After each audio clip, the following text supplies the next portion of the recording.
Olá! Olá! Sejam muito bem-vindos ao nosso podcast Papo em Mente. Eu sou Paula Silvestre. E eu sou Eduarda Queiroz. E hoje estamos com o digníssimo, excelentíssimo Félix Araújo Neto. Tudo bom, Félix? Obrigado. Seja muito bem-vindo. Muito obrigado pelo convite. Um prazer muito grande estar com vocês aqui no Papo em Mente. Certamente um programa local para discussões importantes como essa que a gente vai fazer hoje aqui. Isso, com certeza. Exatamente. Vamos falar de quê? De quê? Eita. Do que está abalando Campina Grande. Começa com Braz. Termina com compra. Eu senti desde o começo que Paula está preocupada com a quantidade que ela investiu lá. Pode olhar. Ela não caiu nessa, não. Ela já... Eu não sei. Daqui a pouco a gente descobre. Pois é, Félix. E aí, hein? O que aconteceu? O que realmente aconteceu? Pois é, tanta gente boa, né? E o pior, assim, gente com experiência de mercado. Gente que tem o costume de investir. Gente que sabia dos riscos do que estava fazendo, mas mesmo assim embarcou num grande engano. Para puxar um pouquinho para a minha praia, que é o direito, para a gente é visível um estelionato. E quem já passou pela experiência de ser vítima de alguém que está enganando sabe que tem algumas características, e para quem acredita que, por exemplo, existe um perfil de um criminoso, Sim. normalmente o estelionatário é aquela pessoa simpática, aquela pessoa que consegue chegar, ganhar as pessoas na conversa, que consegue enganar bem, baixando a guarda do ponto de vista daquelas pessoas que estão ali confiando. Então é realmente um talento para o mal, evidentemente, mas um talento, um traço de personalidade, normalmente, quando a gente encontra o estelionatário. Isso. Pode observar que, normalmente, das pessoas que são vítimas do estelionato, sempre tem duas figuras. Uma que é o que vai prometer aquele sonho de muita gente, e a gente está falando de sonhos.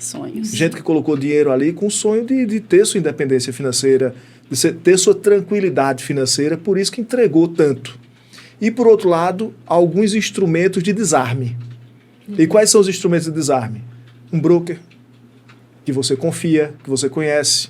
Não estou dizendo todos, evidentemente, que estaria, mas aquela pessoa que chega do seu lado, não, fique tranquilo, isso está certo. Eu investi, aqui está falando de tal. Normalmente tem essa figura do desarme como os símbolos que ele coloca ao lado. Porque a Associação da Polícia Federal está recebendo um patrocínio meu.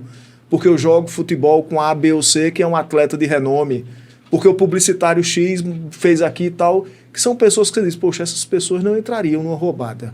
Daí você começa a se cercar, o estelionatário faz isso pensado, começa a pensar e se cercar de símbolos que são a chancela para que ele possa continuar vendendo aquilo que a gente sabe que não existe, o que é levado ao final para um caos como foi esse aí específico da Braz Company.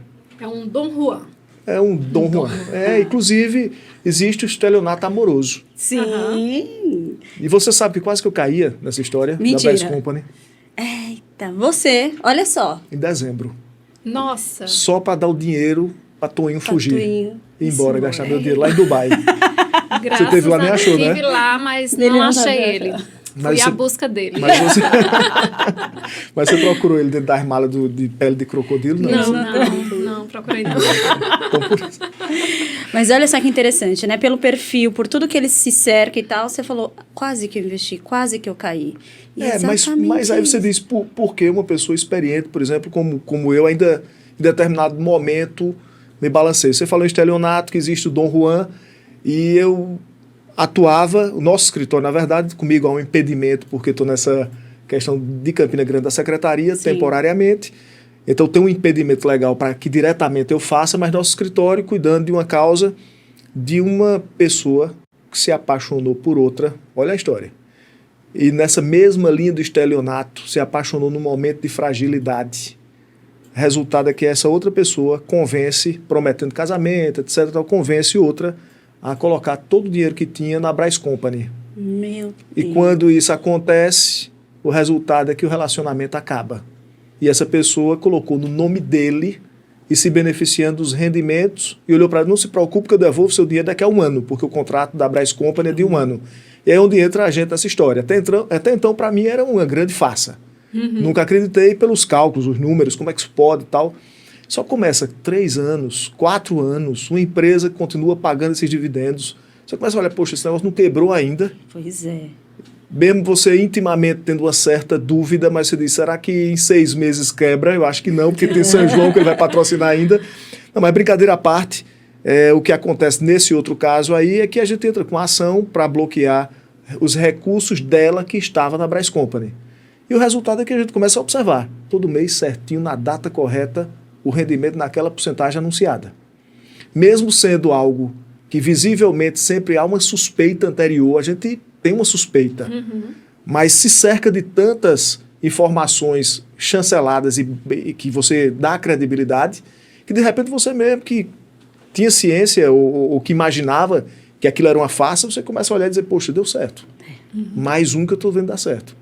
Será que dá certo? Vou esperar mais um pouquinho. Eita, meu vizinho deu certo. Aí o vizinho deu certo. Aí o outro, eu tomei um vinho em dezembro, com 2 colegas que eram investidores da Brás Company. Aí eu disse, mas eu vejo tanta gente assim, aqui e ali, falando mal. Eu disse, não, mas sabe o que é? É porque só quem fala mal da Brás Company é quem não coloca dinheiro lá. Pronto, aí tocou. Aí não, toca logo o princípio você dizer, eita, tô fora. Tô fora. Todo mundo está se dando bem feliz, manada. todo mundo está se dando bem feliz, e a gente não tá. Será que um pouquinho que não me faça falta não seria só para testar, porque vai que esse negócio seja positivo mesmo, quando intimamente, no sentimento nosso, a gente sabia. A razão. Né, pronto, a razão nos a leva... emoção, você sabe que aquilo uma hora vai dar errado, mas será que não dá tempo eu ter um retorno, né? Mas esse é o grande problema do estelionato, porque ainda que essas defesas, do ponto de vista pessoais, elas são, como é que eu posso dizer, poldadas ao decorrer do tempo. Por isso que a gente fez aquela live da responsabilidade do broker. Não é por nada, é porque o instinto leva a você não fazer. O desejo do sonho leva a você fazer. Entre o impulso e o freio, vem o freio psicológico que você diz, poxa, eu acho que não é hora, eu acho que não é o melhor caminho, mas está muito alto esse percentual, mas também é bom os rendimentos, está todo mundo colocando, e vem esse confronto de informações positivas e negativas, mas sempre tem a figura do desarme. E os símbolos. Um processo que tinha tramitando na justiça foi arquivado. Poxa, o Ministério Público permitia arquivar um procedimento daquele. Aí vem mais. Fulaninho de tal, tão experiente no mercado. Tiago Reis, que faz a denúncia agora calado, não fala mais porque entraram com a ação. E aí foi feito um acordo para ele não falar porque os instrumentos probatórios naquele momento não foi possível. Então, ele se chancela e se cerca de uma série de fatores que, ao final, a vítima, então, em determinado momento, tem sua defesa psicológica cortada. E por ação, seja de um amigo que investe, seja daquele que está ali para lhe convencer, e aí é o que é o mais grave, onde a gente chega no ponto, talvez um dos pontos principais do nosso bate-papo, é que a gente chega num momento em que há alguém para certificar que aquilo que existe é verdadeiro, é legal e que é normal e que luta, talvez, contra a ganância do sistema financeiro. E bobo você que não entra. E bobo você que não entra. Aí o que é que acontece? Você observa, você imagina que aquela empresa está legalizada, que aquela empresa ela tem os certificados, ela tem os selos de todo o sistema financeiro nacional para poder atuar. E o que é que você vê hoje, na perspectiva prática, do que é investigado contra ela? A gente está falando, e aí eu tentei pegar aqui os tipos penais, não deu tempo, consultar especificamente a prisão, o decreto de prisão temporária que mostra o tipo penal fundamentado. A gente verifica que uma das questões são, a empresa não tinha o certificado de autorização. Havia documentos falsos produzidos e que talvez apresentados para os clientes. Exatamente. De autorizações do sistema financeiro. É isso que a Polícia Federal está falando. Quer dizer, eu estou falando aqui com vocês de estelionato, estou no menor, estou falando do engano.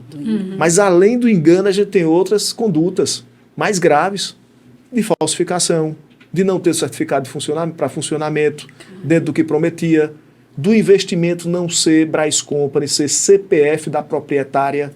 O Bitcoin era comprado no CPF da proprietária, não era no CNPJ da Brás Company. Você podia até depositar numa conta da Brás Company, mas era revertido para um CPF, pessoa física, para a compra do Bitcoin. E algo que, por exemplo, hoje a transferência disso é difícil de você rastrear. E que você pode sacar em qualquer lugar do mundo. É uma moeda virtual. Não é? Eu me lembrava aqui da live de Breno Vanderlei, dizendo, olha, eu só acredito naquilo que eu pego, que eu vejo. Se eu não ver, eu não acredito. Errado ele não tá, né? Não, Aí eu gente. pergunto, e por que não se rastreia onde está sendo usado? Onde é que está sendo tirado esse dinheiro? Mas você não Os está paraísos achando... fiscais? Pois é, tem duas coisas. Tanto paraísos fiscais, como locais que não têm acordo de cooperação com o Brasil. Dubai é um deles. Dubai é um deles. Se porventura ele conseguir chegar lá, se é que ele já não está por lá, se ele chegar lá, não tem um acordo de extradição, por exemplo, para que ele volte. Certeza absoluta que o sistema de inteligência vai identificar onde ele está.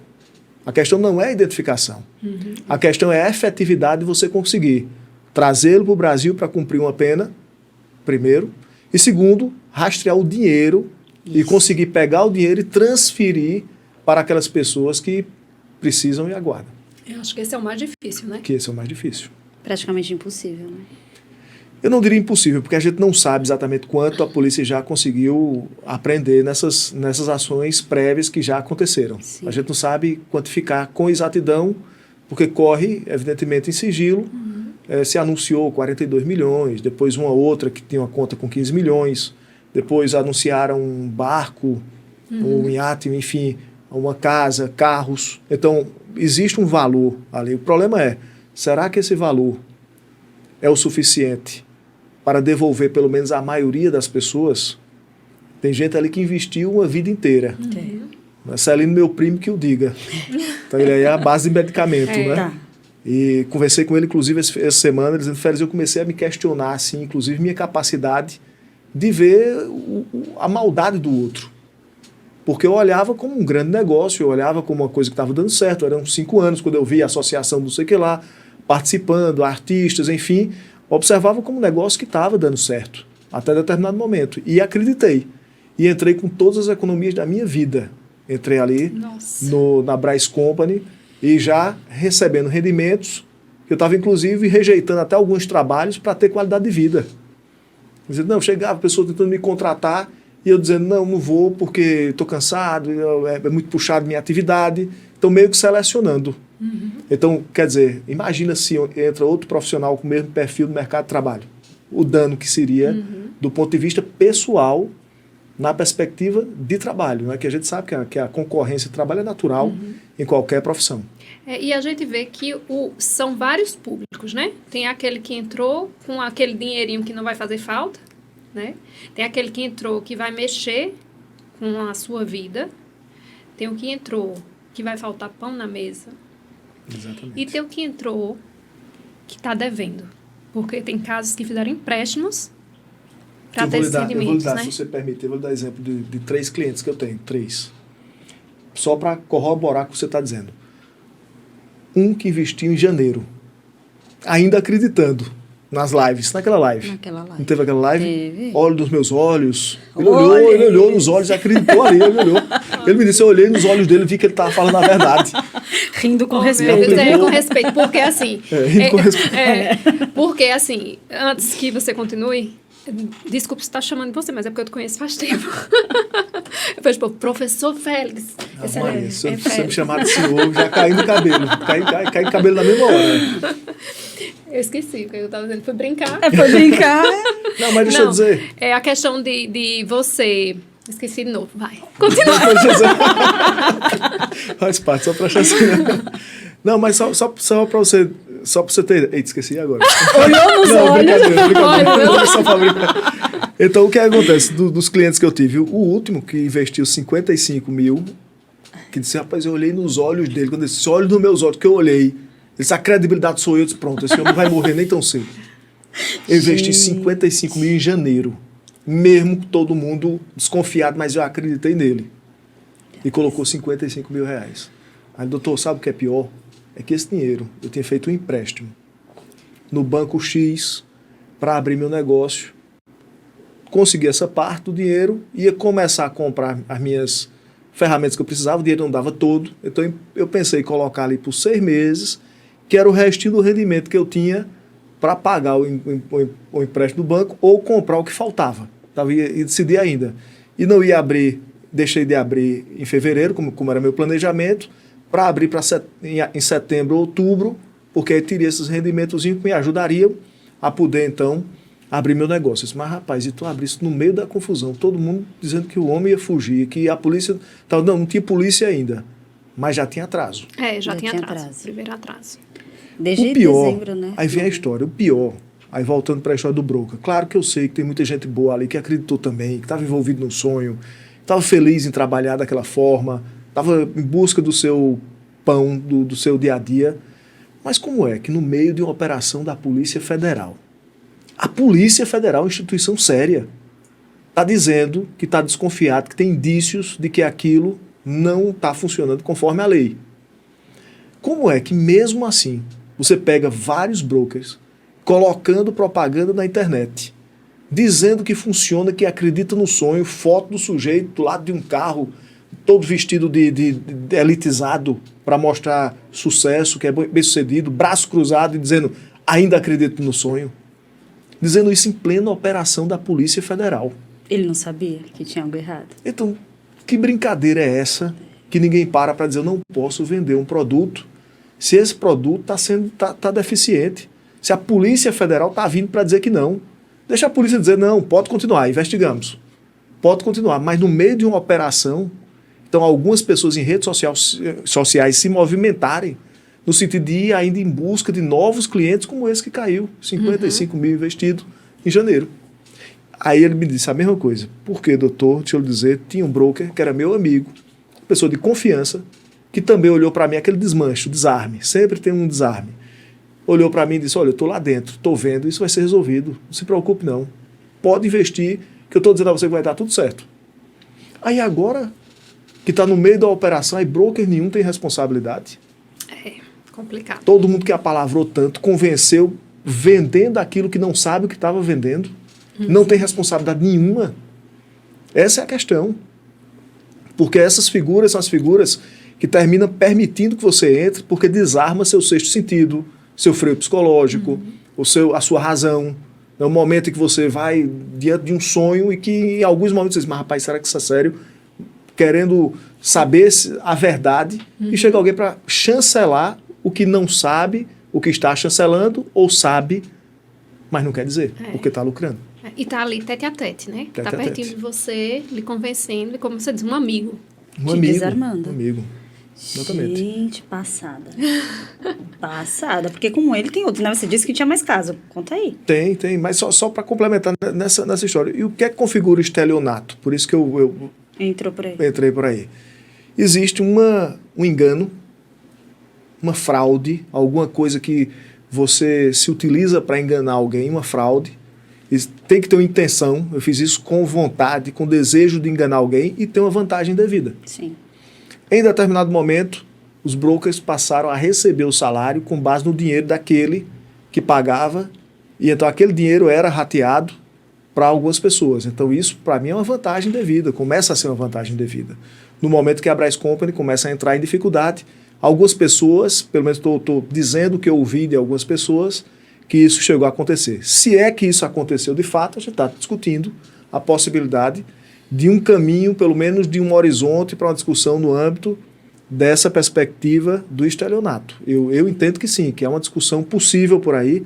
Evidentemente, como estou dizendo em todo canto, não todo mundo, porque eu conheço outros que são gente maravilhosa, que eu sei que estava ali de boa fé, né, querendo realmente trabalhar, acreditando naquele sonho, mas não é possível que ali, naquele contexto, dentro do desmonte que foi a Braz Company dos atrasos, ainda tivesse gente insistindo que entrasse nessa barca furada. O outro caso, e é um caso que está com meu pai, foi nesse sentido de uma vida inteira que você falou, trabalho da economia de uma vida inteira.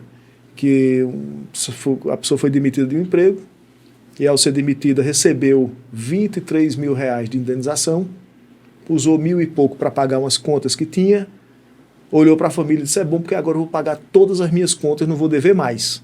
Até encontrar quem? Um broker. Aí o broker disse, como é que você vai fazer isso? Não. Coloca o dinheiro todo na Braz Company, que além de você pagar todas as suas contas, você vai ter liberdade financeira, vai ser o salário que você perdeu pelo rendimento. Nossa. E ele coloca lá o salário inteiro.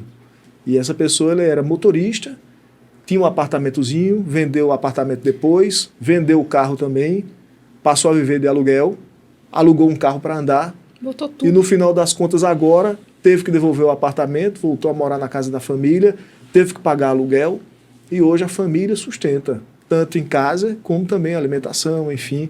Ou seja, o desmoronamento de uma vida, não é, em busca de um sonho, a liberdade financeira, e encontrando alguém no meio do caminho que desarma a sua razão, né, a sua possibilidade de refletir. E como afeta a saúde mental de cada pessoa dessa que foi lesada, né? Pois é. É uma desestrutura, assim. Alguns vão ter um baque maior, outros menores, mas é algo que desestrutura mesmo, e desestrutura toda a família. Então, pode ter problemas seríssimos por aí, né? Daqui pra frente, porque tá começando agora, né? Tem gente que não vai conseguir se reerguer. Infelizmente, tem gente que não. Porque o baque é tão grande, você colocou a tua vida ali, né? Um sonho de uma vida. Tudo que você construiu, no caso desse, né? E aí, agora? Como é que você vai voltar? Tem gente que consegue se reerguer e vamos de novo. Mas tem gente que não. Exatamente. Então, olha a mazela. Aham. E quando eu lembrei o que eu tinha esquecido, quando a gente tá falando aqui de sorrir com respeito. Porque nós somos seres humanos, todos nós somos falhos, cada um de nós temos suas fraquezas, né? Então, eu não caí, Paulinha não caiu dessa vez, mas já caiu de outra. Você quase caiu, né? Então, a gente tá aqui rindo, quando riu, né, com respeito, não é julgando quem caiu, né? Porque o ser humano... Não, e é muito fácil também a gente olhar de hoje para trás, né? Naquele momento para frente, imaginar que isso aconteceria é difícil. Isso. Então, a gente tem que olhar... Até porque quem não investe lá, ou quem fala mal de lá, é quem não investe está lá, né? Então, a gente tem que olhar com um olhar de misericórdia para essas pessoas, né? Porque elas agora estão sofrendo, né? E tem pessoas sofrendo muito, né? Foram muito impactadas com isso. E o pior é que o que eu vi, que até na sua live eu vi alguém comentando assim, eu tenho vergonha e me sinto constrangido por ter aplicado. Então a culpa da vítima. É quando você é violentado, quando você sofre um engano mesmo? Um engano, Como foi? Porque... Você é enganado, você é uma vítima, mas você se culpa e tem vergonha disso. Então, tá lá. Toninho tá lá, seja lá onde for. Feliz. Quer dizer, feliz não, porque eu acho que no momento como esse não. Mas tá com o dia de muita gente. O dia de muita gente, né? Tá com a vida de muita gente nas mãos. Isso. Né? Mas o que sofreu o dano é quem sente culpa, é quem sente vergonha.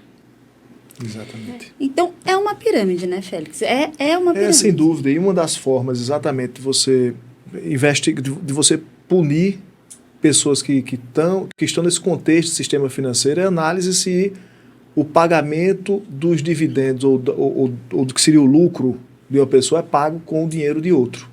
Se for assim, é pirâmide. E era o que na prática estava acontecendo, segundo a gente está ouvindo aí de relatos da Polícia Federal, inclusive aquela nota de Toninho. Sim. Eu achei extremamente desrespeitosa.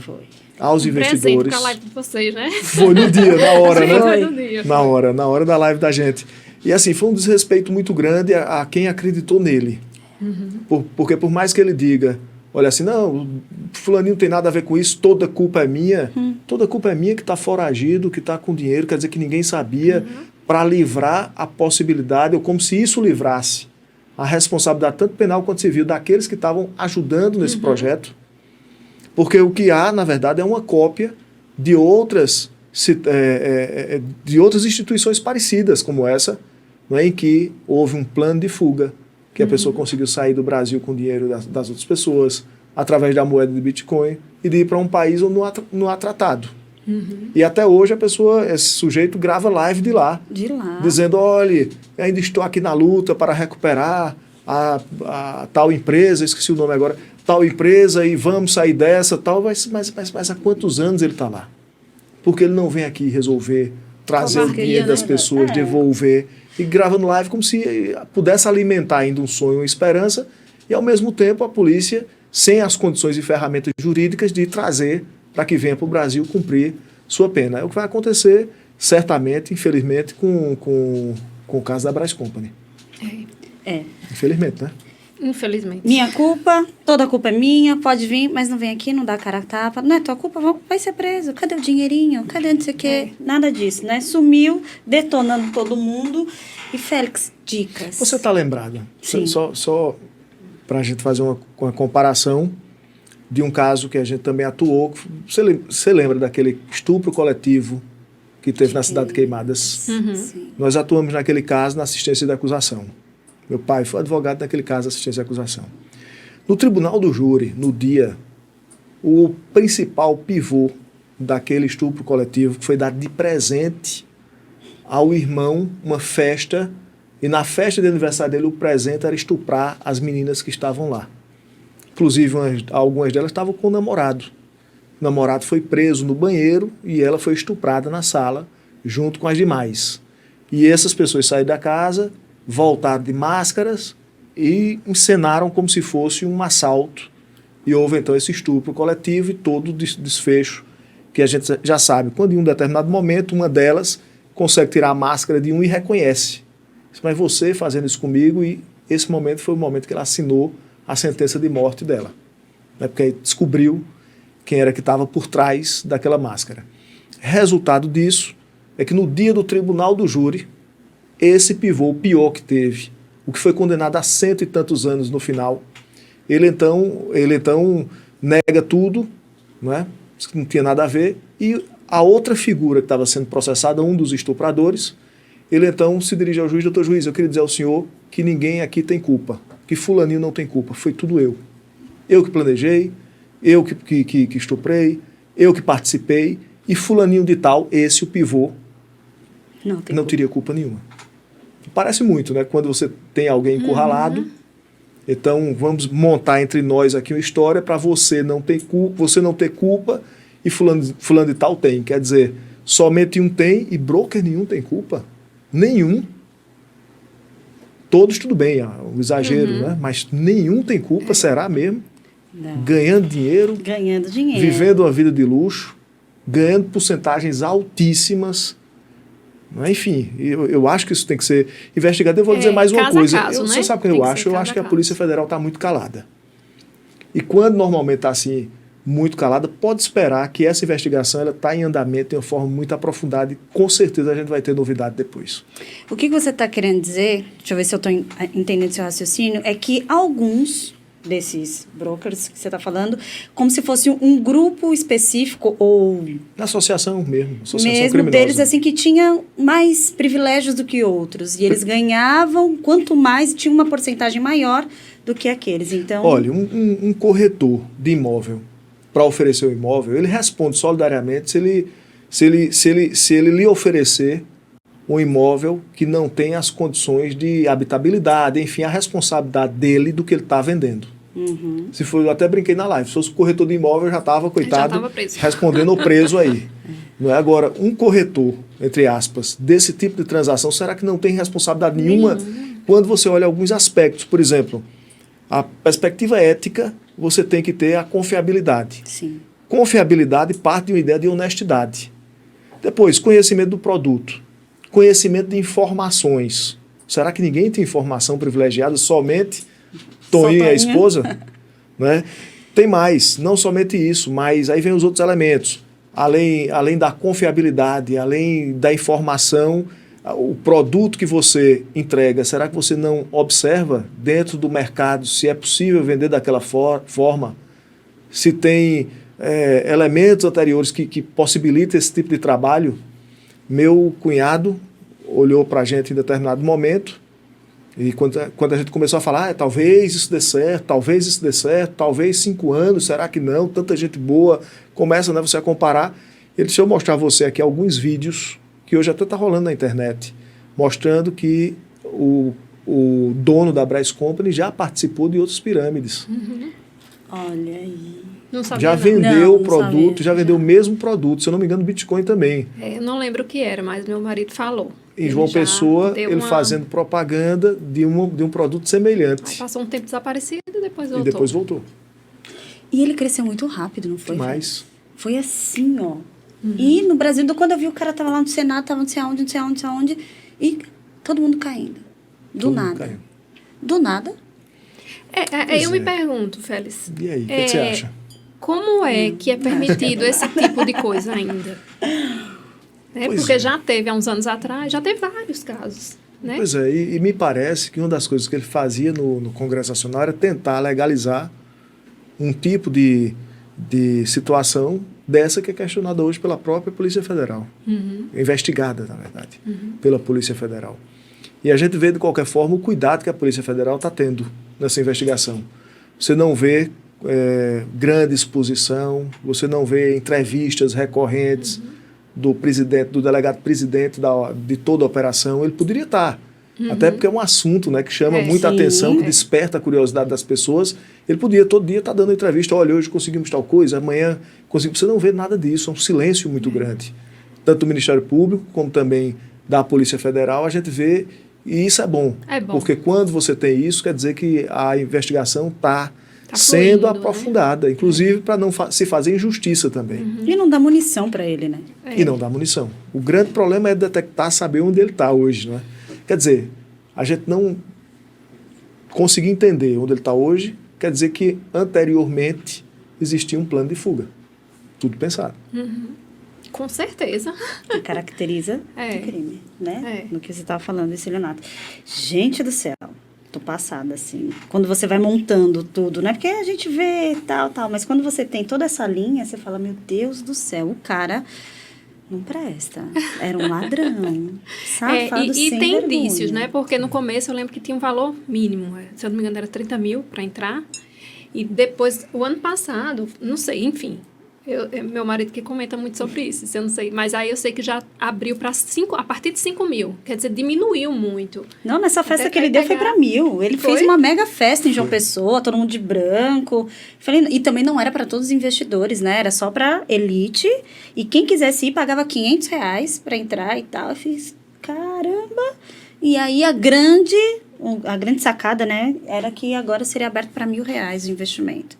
Então ele queria pegar todo mundo, de todas as classes sociais, né? Assim. Eu vi correr um áudio, aquele tipo de coisa, você não sabe se é verdade ou não, mas já começa dentro das situações que você escuta na internet.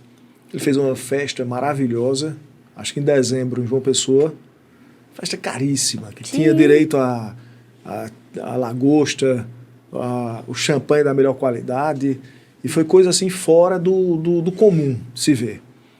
E o resultado é que aquela festa teria custado, segundo o áudio que saiu no grupo do WhatsApp, R$250 mil. E ele conseguiu, e ele dizendo que confiava no empresário, que era uma pessoa destacada no ramo de festa, que ele não queria nem dar opinião no palco, que ia fazer exatamente do jeito que ele dissesse, porque a confiança era total. E aí, resultado, que esse valor de R$250 mil, que era para ser pago pela Braz Company ao empresário, ele conseguiu convencer o empresário para o empresário receber em Bitcoin. Caramba! E o rendimento para ele especificamente seria em dobro. Então, se o rendimento fosse 7%, ele recebia 14%. Nossa. Se o rendimento fosse 6%, ele recebia 16%. Se fosse 6%, ele recebia 12%. E por aí obedecendo essa regra do dobro do investimento. Enfim. Isso aconteceu. Ele, né? Ele conseguiu convencer. É isso que eu digo, conseguiu convencer gente experiente. Por isso que eu digo lá no escritório, quando o pessoal chega, como você disse, com esse sentimento de vergonha, de tristeza, rapaz, cair nessa. Porque, claro, olhar de hoje para trás é diferente. Olha, empresários com experiência assim, enorme. Foram pessoas enganadas também. Mas a gente está falando de empresário extremamente experiente.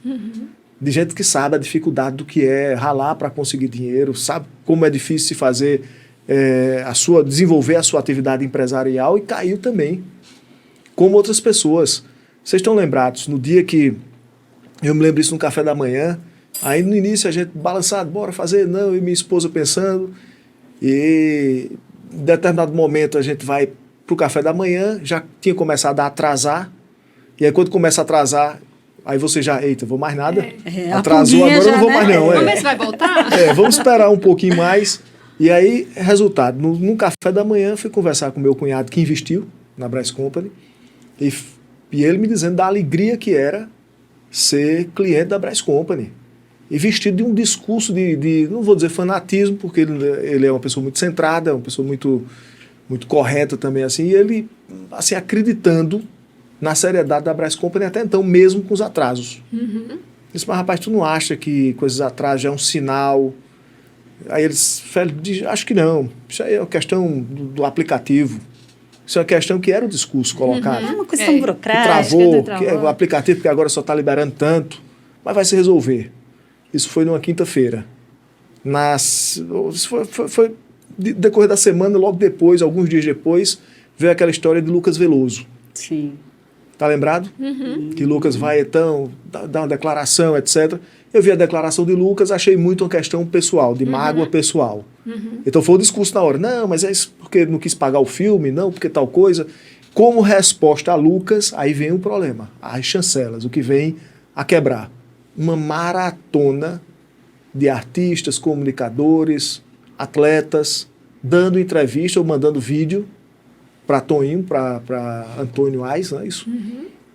Chancelando, dizendo que acreditava nele, que a Brás Company tal, que tinha dinheiro tal. Então quem via aquilo dizia, poxa, tá certo, Lucas Veloso tem uma mágoa pessoal. Mas olha a quantidade de gente aqui dizendo que vale a pena entrar. Será que isso não quebra sempre aquele pé atrás que você tem? Poxa, tá atrasando. Para mim, já era um problema, eu já desisti ali. Mas aquele meu cliente entrou. E será que todos esses fatores de chancela não foram fatores que ajudaram, colaboraram a convencer pessoas boas e inteligentes a aderir a um projeto que ninguém tinha certeza absoluta da seriedade do caso? E por que quebrou? Por que quebrou? Como é que quebra essa pirâmide? Como é que... Chega um momento que falta. Chega um momento que falta. Então, o dinheiro que entra, ele começa a ser distribuído numa pirâmide inteira. Então essa pirâmide começa a ficar, essa base começa a ficar muito grande. É uma linha que vai subindo, né? Quando ela começa a cair, ele tem que safar fora para levar. Que tem. Agora, quanto ele levou, a gente não sabe, né? Mas diz que movimentou mais de 1 bi, né? Eu não sei. 1,5 bi, coisa assim. Pelo menos o que eu vi em comentários, era que nessa perspectiva de mais de 1 bi, que foi movimentado nas contas você da vê família. assim, é toda uma armação, né, que acho que faz, de certa forma, uma lavagem cerebral. E que as pessoas acreditam naquilo cegamente, né? Tipo uma seita. Né? Então, cega. É como Hitler. Como é que Hitler convence todo um povo? Né? Então, ele vai conhecendo. Tem um filme chamado A Onda, também é isso. É alguém que junta um grupo e convence a esse grupo a pensar de uma certa forma. E as pessoas dizem, não, a gente não vai pensar assim. Aí o professor, vamos ver, aí vai lá e começa a ensinar, daqui a pouco está todo mundo pensando igual. Exatamente. Então, aquele meio em que está, você vai acreditando, né? Exatamente. Não, e se você observar bem, chegou um determinado momento que era fanatismo, né? Que era... Eu recebi no meu trabalho uma pessoa que chegou lá de camiseta da Brás Company com boné, você via que ela estava ali... status social. Fazendo, ela fazendo status social. Ela estava ali fazendo uma propaganda. Eu perguntei, você é broker? Ela disse, não, é porque eu gosto muito de lá. Estava de camisa, de boné, feliz, satisfeita. Um desses clientes que a gente tem no escritório, ele disse que a melhor palestra que ele já viu na vida foi a de Antônio Ais, que fez aqui em Campina Grande, que reuniu todo mundo no local. E disse que a palestra ele saiu 2 da manhã porque tinha compromisso no outro dia cedo. Mas era 2 da manhã, todo mundo acordado, empolgado, feliz, vendo ele falar. Quer dizer, parece aquele estilo do que a gente vê muito por aí com relação a coach, não é? Que vai daqueles cursos formidáveis, com motivação, venda de sonho, de motivação, em que você sai energizado. E ele fazia muito desse tipo de convencimento através dessas ferramentas de massa. Né? Que é possível você transformar o seu produto em algo que é importante para todo mundo, para a sociedade, todos estão ganhando. E cá para nós, todo mundo muito feliz. Tem uma cliente minha que olhou para mim e disse, olha, estou muito triste, estou arrasada aqui. Eu disse, não, mas a senhora tira isso no seu trabalho, no futuro. Era uma pessoa bem sucedida, inclusive. Não se preocupe não, Deus vai lhe dar em dobro. E eu preocupado porque ela tinha perdido aquele dinheiro. Era perto do que eu ia fazer. Aquele dinheiro principal ali. E na verdade, não estou nem preocupado. É claro que o dinheiro vai me fazer falta, o principal. Mas o que vai me fazer falta mesmo são os rendimentos. Porque eu já passei meu cartão de crédito. E já fiz toda a programação de 6 meses. Até presente de Natal eu comprei por meninos. Ai, nossa! bem melhor do que eu iria dar normalmente, já pensando nos meus rendimentos dos próximos 6 meses do meu contrato, que ainda faltava para frente. Nossa. Quer dizer, então, assim, muita gente boa entrou nessa onda e os exemplos são os mais variados, né, que a gente tem visto por aí. Com relação, por exemplo, se você me permitir ainda, uma outra questão, só aproveitando aí, porque aí eu puxo um pouquinho para a live que a gente fez. A gente vai fazer uma próxima live que eu acho que se vocês toparem, poder pelo menos entrar para dar uma opinião lá com a gente também. Com certeza. E Uma honra. a gente falar aí o papo em mente, fazer inclusive a propaganda daqui do nosso do trabalho de vocês. Mas assim, tem 2 coisas que a gente quer fazer. O próximo eu quero fazer na perspectiva da lavagem de dinheiro. Porque também era usada, segundo um setor específico das investigações, e estão investigando isso, não se pode ainda afirmar taxativamente, que em determinado momento passava também por questão de lavagem de dinheiro. Gente que a gente não sabe nem de onde conseguiu o dinheiro, chega lá com R$1 milhão para rendimento. Que aí é outro problema, né? E qual é o problema agora? A Polícia Federal agora está com acesso. Está com acesso. E outra coisa, como é que você justifica isso? Não vai nem atrás. São pessoas que não vão nem atrás, porque não pode. Mas já para lá. Lascou-se do mesmo jeito. Do mesmo jeito. E é o que é pior. Como vem de algo questionável, então não pode nem pedir de volta. Exatamente. Pode Olha a nem bola pedir de volta. neve. Então uma coisa puxa a outra. Então, inclusive, esse controle de lavagem de dinheiro está sendo investigado, está sendo apurado também. E a gente espera que realmente esteja sendo apurado, porque vem a necessidade de se identificar a origem lícita desses dinheiros que são aplicados. Né? Então, em um determinado momento, se fez uma crítica, por exemplo, à Binance, mas ela tem uma política voltada para isso, de segurança com relação a essa origem, a origem relativa à lavagem de dinheiro. Então, é um tema interessante para a gente saber o que é que se faz depois disso. Se for lavagem de dinheiro, qual é o tipo penal, qual é o crime, o que é que pode acontecer, e a gente vai provocar na nossa live, por exemplo, exatamente porque a gente sabe que esse ponto é um dos pontos que aí, como você disse, como é que se consegue esse sucesso? Pode ter sido por via de lavagem de dinheiro também. Como é que durou 5 anos? A maior pirâmide do mundo nos Estados Unidos, aconteceu nos Estados Unidos, durou 20 anos. O rendimento era de 2%. E ele estava aproveitando. Era de 2%. Então, será que ali a base dessa pirâmide, em determinado momento, não foi por recebimento de lavagem de dinheiro? Claro, é uma pirâmide, vai ser distribuída e alimentada a pirâmide toda. Mas é um questionamento que é feito. E assim como um jogo, né? Eu acho que assim, você está recebendo e você vai reaplica. E quem presta dinheiro a juros, normalmente, que recebe rendimento dos juros, que não é legal, e joga no Brás Company, como é que ele vai resgatar isso hoje? Não vai. Difícil. Tinha alguém de um determinado segmento religioso que aplicou 1 milhão e pouco. Conheço esse ser. Conhece? Então, assim, não sei, eu não quero questionar seriedade ou não de ninguém. Mas tem que justificar, veio de onde? Veio de onde? Eu queria saber, quer dizer, eu sei. Veio de onde? Não é? Olha que a Vamos Polícia perguntar Federal de vai lhe chamar, viu? Sei não, sei de nada. Sei de nada. Ó, o Lido sabe, que é da imprensa, ela sabe de tudo. Sabe, não sabe? Pois é, vamos conversar depois. O buraco é mais embaixo, né, Fê? Eu acho que é. Mais embaixo, né? Eu acho que é. Vai ter muita Mas- coisa aí ainda para rolar, né? Eu acho que sim. E tá saindo mais aí, né? Vamos aguardar. Tem cenas aí para próximos capítulos. Próximos capítulos, né? Aí você volta, né? Voltaremos, com Volta certeza. pra gente atualizadíssimo pra gente poder falar sobre isso. Gente, pra gente caminhando pra encerrar esse papo, que eu sei que você tem outras atividades, né? Dica pra não cair, Félix, porque tem muita gente que cai, né? Muita gente experiente e tal, mas tem muita gente leiga também. Principal dica pra quem não entende de investimento, que não sabe, como é que pode evitar? Primeira coisa é procurar aquelas instituições de credibilidade. Não quero dizer com isso que a novidade sempre mereça desconfiança.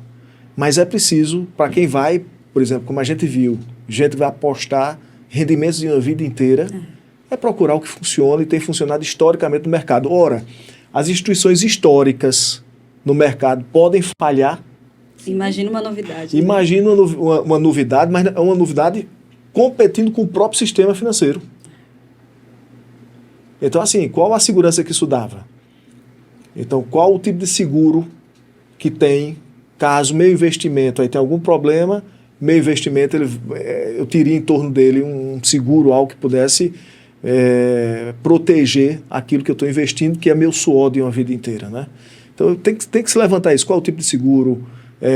A confiabilidade, porque depois disseram, não, tem um seguro aqui, mas de onde? De uma empresa lá, não sei de onde, que funcionava há 6 meses. Me parece que era até laranja, de laranja. Enfim, não sei. Estou dizendo assim, estou vendendo o que eu vi. Não sei se é verdade. Mas me parece que o seguro é de uma empresa... Meu irmão, ele, quando foi oferecer a ele pesquisou. Aí ela alegou isso ao broker, né? Ele disse assim, esse seguro que tem aqui, isso aqui não tem estabilidade. Isso aqui não cobre. Aí ele falou, mas, enfim. Será que a seguradora não fugiu com ele também?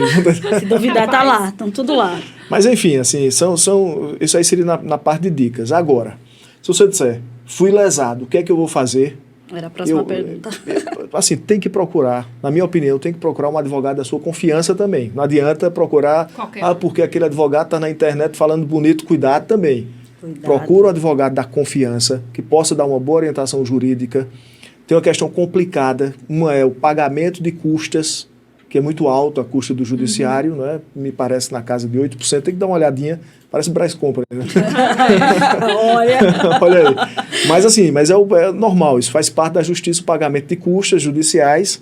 Então hoje tem muita gente lesada que não tem mais recurso disponível para isso, né? Que foi alvo realmente de um fato que causou dano a uma estrutura financeira e econômica familiar inteira. Mas existe isso. Então, para não apostar novamente numa situação em que você venha perder custas e por aí vai. Segundo, quem estiver prometendo,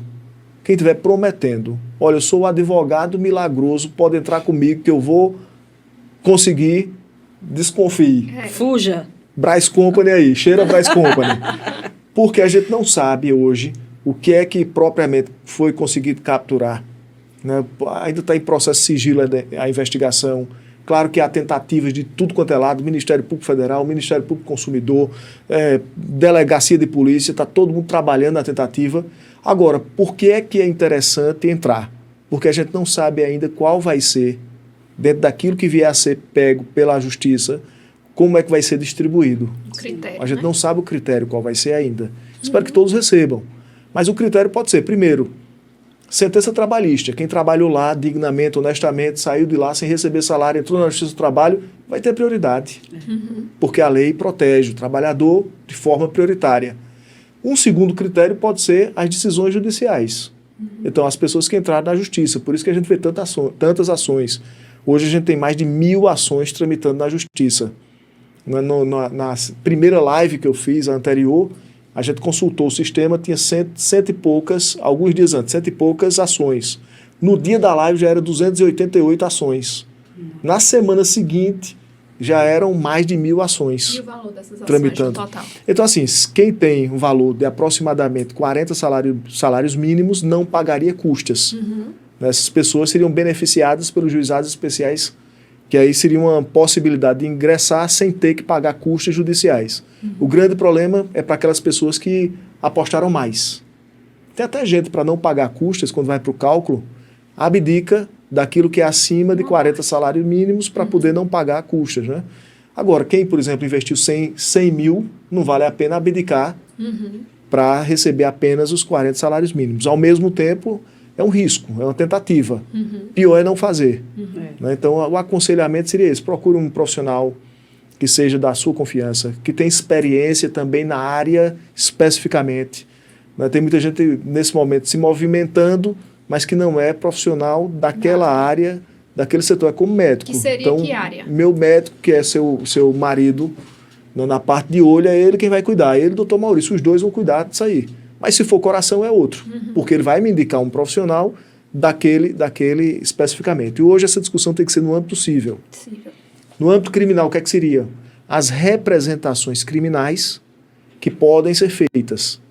Então seria um outro caminho na tentativa de recuperação do recurso. Um seria esse pelo âmbito civil, que é o normal, que é o que deve ser feito, mas teria uma outra alternativa para quem não está indo por esse caminho, que seria através de uma representação criminal, mediante a condenação do Antônio Ais, ou de sua esposa, de broker, de quem danado for, se constitui um título executivo que aí a vítima pode executar também, e aí seria um caminho para fugir um pouco dessas custas.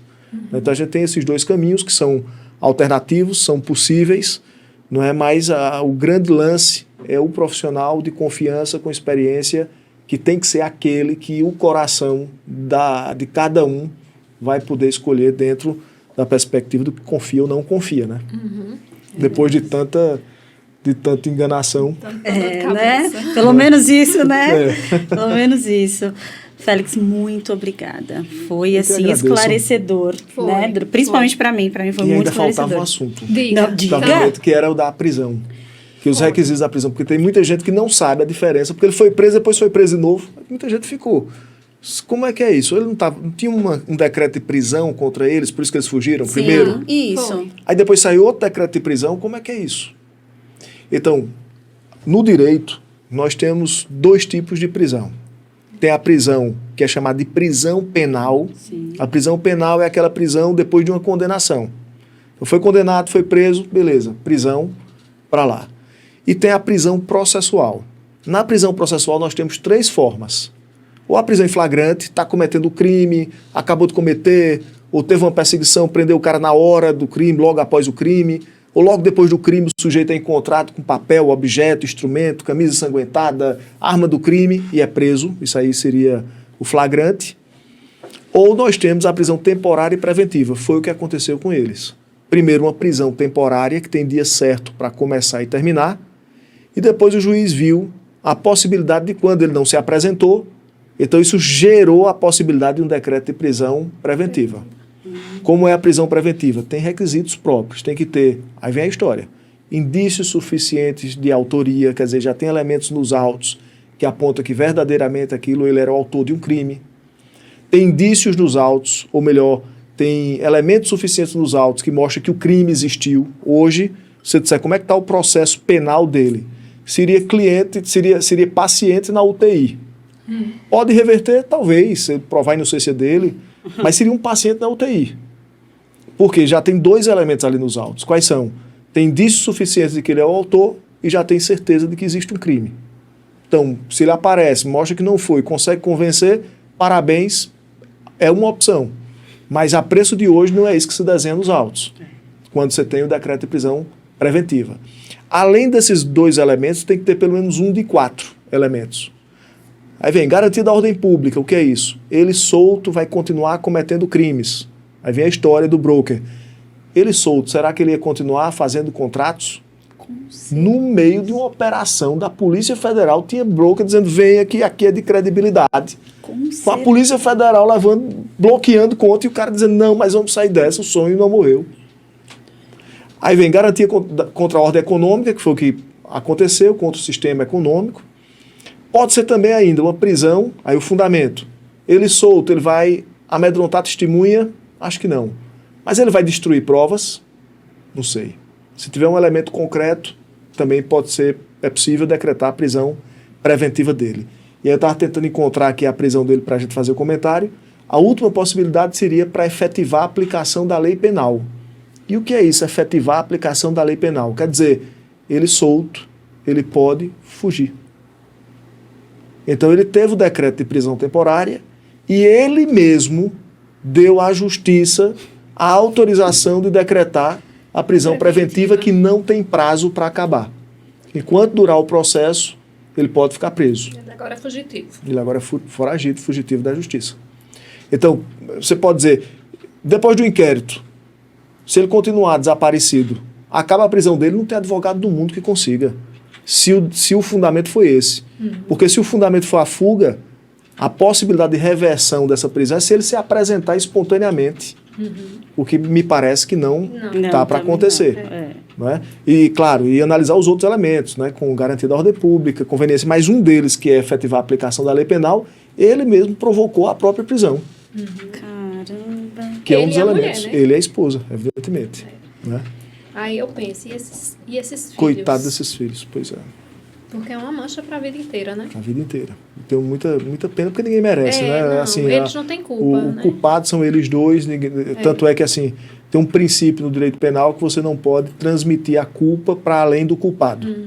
Então, pai não tem nada a ver, filho não tem nada a ver, nada a ver. Mas Os culpados são eles dois. Coitado desses filhos que, claro, que tem um exemplo dentro de casa difícil e o pagar pior. um preço pro resto da O pior Então, é com como eles, e o pior é como a sociedade vai sempre olhar, não é? Com certeza. Vai sempre olhar. Vai Eles ter- vão pagar um preço, Mancha. infelizmente, termina pagando um preço também que ninguém deseja, evidentemente, que a lei, que a pena seja ou vá além do culpado.